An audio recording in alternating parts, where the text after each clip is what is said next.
Pangkalan Udara Kuching ialah salah satu pangkalan penting tentera udara di Raja Malaysia, TUDM, yang terletak di Kuching, Sarawak.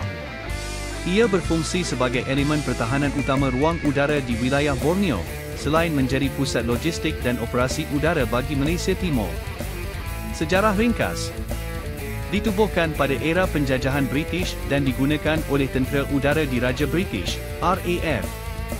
Diserahkan kepada Malaysia dan diambil alih oleh TUDM selepas pembentukan Malaysia pada tahun 1963.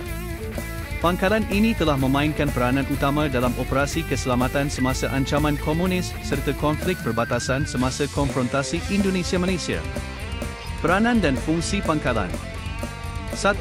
Pertahanan udara wilayah timur. Melindungi ruang udara Sarawak dan kawasan berdekatan sempadan Kalimantan, Indonesia. Menjadi pangkalan hadapan untuk pantauan radar dan tindak balas pantas jika berlaku ancaman udara. 2. Pusat logistik dan pengangkutan, menyokong operasi pemindahan logistik dan anggota antara Semenanjung dan Malaysia Timur. Digunakan semasa misi kemanusiaan dan bantuan bencana, terutamanya ke kawasan pedalaman Sarawak.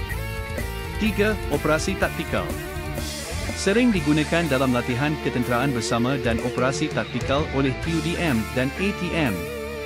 Merupakan lokasi penting untuk latihan udara jungle warfare kerana kedekatan dengan hutan tropika tebal Sarawak.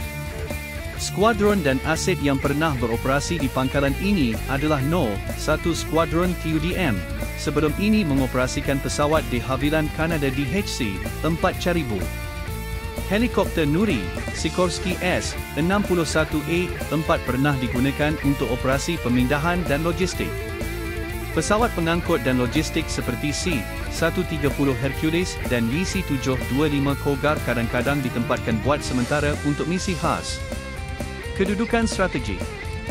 Terletak berhampiran sempadan Malaysia-Indonesia menjadikan ia penting dalam menjaga keselamatan sempadan negara.